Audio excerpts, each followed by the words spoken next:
السلام علیکم دوستو. دنیا میں جلد قیام امن کی دعا ہے اور اس کے بعد ہم جاری رکھتے ہیں ناول عبداللہ حسین کا نادار لوگ، اس کا حصہ خلاصہ ہے کچھ صفحات کا. یہ 113 صفحے سے لے کر 132 تک. تو اس سے پہلے ہم نے دیکھا کہ اعجاز اور سرفراز جو دو بھائی ہیں، بڑا بھائی ہے سرفراز کا اعجاز. سرفراز چھوٹا ہے تو اعجاز ٹیچر ہے لیکن اسے ملازمت سے نکال دیا جاتا ہے. تو وہ ساری خالص بے چینی جو ہے اس کے ذہن میں چل رہی ہوتی ہے. تو وہ چھوٹا ہونے کے باوجود اس کے دکھ کو، پریشانی کو، اس کے روٹین سے ہٹ کر اس کا جو برتاؤ رویہ ہے اگتا ہٹ کا ہے، وہ اسے محسوس کر رہا ہے اور وہ زبردستی اس کے ساتھ ہو لیتا ہے. اسے اسکول جانا ہوتا ہے اپنے باس سے ملنے. تو یہ جاتا ہے صرف اس لیے کہ یہ دیکھتا ہے کہ سب کچھ اب نارمل ہو رہا ہے، something strange is going to happen. یہ محسوس کرتا ہے، چھوٹا ہوتا ہے، 8-9 سال کا ہے اس وقت سرفراز. تو لیکن وہ زبردستی اس کے منع کرنے کے باوجود اس کے ساتھ چلا جاتا ہے اور پھر اسے الجھائے رکھتا ہے باتوں میں، اس کا دھیان بٹانے کے لیے کوشش کرتا ہے. تو اسی میں بہت سے واقعات جو ہیں، اس کے سوال ہوتے ہیں چھوٹے چھوٹے، اس کے جواب وہ دیتا ہے. تو اسی میں بہت سے گاؤں کے واقعات، گاؤں کے حالات، گاؤں کا کلچر، بہت کچھ انہیں سوالوں کے جواب میں، جو دراصل سرفراز کی باتوں میں ہی ہوتی ہیں چیزیں. مطلب اس کی کوشش یہ ہوتی ہے کہ وہ اس کا دل ان سوالوں پہ لگا رہے اعجاز کا. بہرحال یہ تھوڑا سا میں نے اسے رکھا، بریف کیا اور زیادہ خلاصے کے طور پر، کہ سرفراز اور اعجاز ڈھٹی والے کی سڑک پر چڑھنے سے پہلے گھر سے نکلتے ہی اعجاز کے دل اور ذہن کے الجھاؤ اور پریشانی کو سمجھ چکا تھا. سرفراز یعنی اعجاز کی اس پریشانی کو سمجھ چکا تھا. اسی لیے وہ ضد کر کے اس کے ساتھ آ گیا تھا اور بے مقصد سوالوں سے اس کا دھیان بٹانے کی کوشش کر رہا تھا. وہ محسوس کر گیا تھا کہ وہ کسی بڑی پریشانی کا سامنا کرنے گھر سے نکلا ہے. عورت کے واقعے نے اعجاز کا دھیان بٹایا تھا جس سے سرفراز خوش تھا. وہ عورت کنیز والا واقعہ، اس کے خامد کو مارا جاتا ہے بہت زیادہ، اس لیے کہ انہوں نے بچے کو پڑھانے کی کوشش کی ہوتی ہے اور یہی سزا ہوتی ہے جو کہ زمیندار جو ہے اسے دیتے ہیں، اس کے جو مالک ہے کہہ لیجیے. تو اس طرح سے وہ، جیسے میں نے کہا کہ اس کلچر کو بڑے اچھے طریقے سے ان سوالوں جوابوں میں ہی انہوں نے پریزنٹ کیا ہے. عورت کے واقعے نے اعجاز کا دھیان بٹایا تھا جس سے سرفراز خوش تھا کہ وہ یعنی جو کوشش وہ کر رہا ہے، وہ اس واقعے کی وجہ سے اس کا دھیان جو ہے ایٹ لیسٹ ہٹ گیا ہے اپنی پریشانیوں سے. گھر پہنچے تو اعجاز کی بیوی کے بچہ ہونے کا وقت تھا.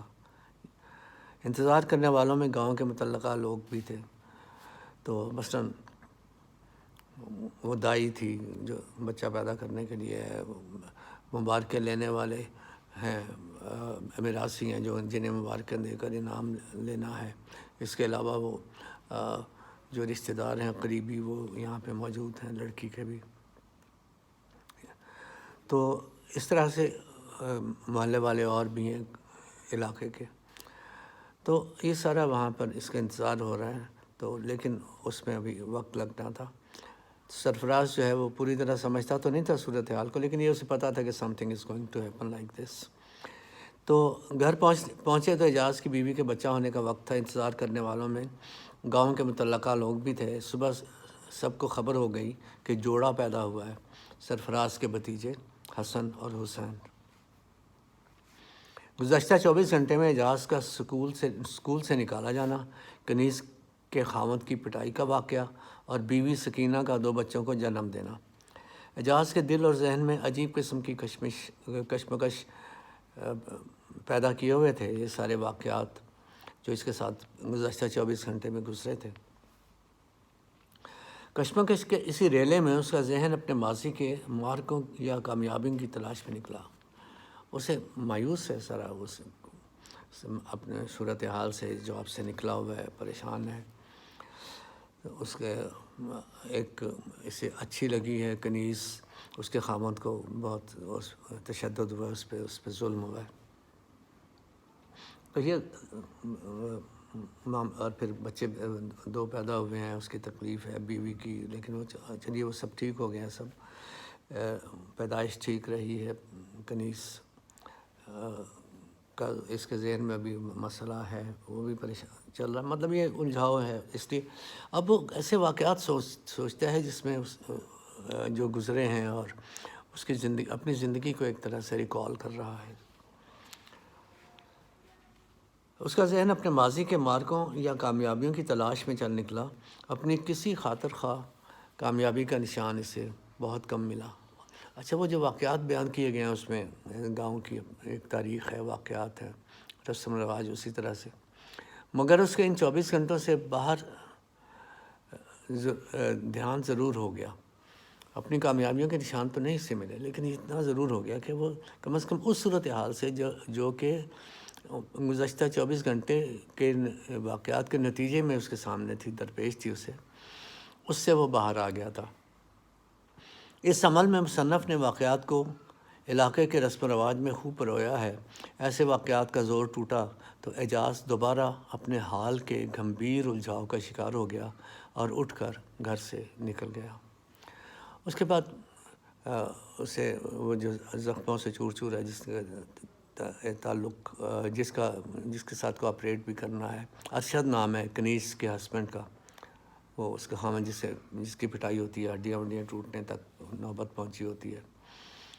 تو اس کے خامن ارشد کو ڈسپنسری سے ضروری مرہم پٹی کرائی گئی. ڈاکٹر نے ایکس رے کا کہا، وہ جا کے شہر میں جا کے ایکس رے کروایا جائے. وہاں پہ کرایہ لگتا ہے، خرچہ ہوتا ہے.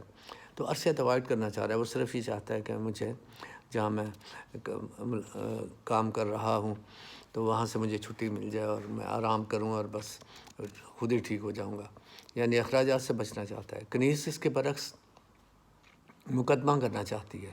مقدمہ کرنے میں یونین کا ایک آدمی ہے، وہ بندہ جو ہے بشیر احمد اس کا نام ہے. تو وہ دراصل مزدور لیڈر ہے. تو اس سے بھی یہ تعاون لینا چاہتی ہے، کیونکہ وہ مزدوروں کو اکٹھا ہونے کے حق میں ہے. تو ارشد کنیز کا خامن یہ چاہتا ہے کہ میں صرف آرام کر لوں، پیسہ وغیرہ خرچ نہ ہو اور کوئی دشمنی نہ بڑھے. تو کیس ہوگا تو دشمنی بھی بڑھے گی، پیسہ بھی لگے گا، لہٰذا وہ اس کے حق میں نہیں ہے. تو وہ ایک سائڈ پہ ہو کے نا اسے بتا دیتا ہے اعجاز کو کہ یہ سارا اس کی تعریف اس لیے کر رہی ہے یونین والے کی، یا اس سے تعاون اس لیے لینا چاہ رہی ہے کہ وہ اسے پسند بھی کرتا ہے. تو یہ تو اس لیے کہ بہرحال ابھی اتنا ہی وہ ذکر ہے کہ وہ چونکہ مزدور لیڈر ہے، مزدوروں کو اکٹھا کر کے مزدوروں کے فائدے کی بات کرتا ہے.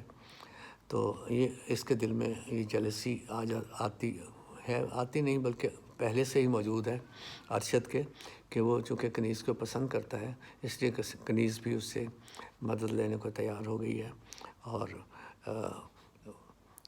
وہ اس کی مدد کر بھی دے گا. یہ بہرحال اسے ناپسند ہے بات. وہ ارشد کے ساتھ اس کا ذکر بھی کر دیتا ہے، اور ارشد تو خود اس کی خوبیوں میں تھوڑا اس سے متاثر ہو چکا ہوتا ہے، اس کے حسن سے بھی اور اس کے ڈٹرمنیشن سے بھی کنیز کے. تو یوں پیج 132 تک تیسرا باب ہے جو وہ مکمل ہو جاتا ہے، اور اس کے بعد پھر نیکسٹ ہم انشاءاللہ آئندہ دیکھیں گے. آپ لوگ خوش رہیے، خیر سے رہیے، ہمارے لیے بھی دعا کیجیے. بہت شکریہ.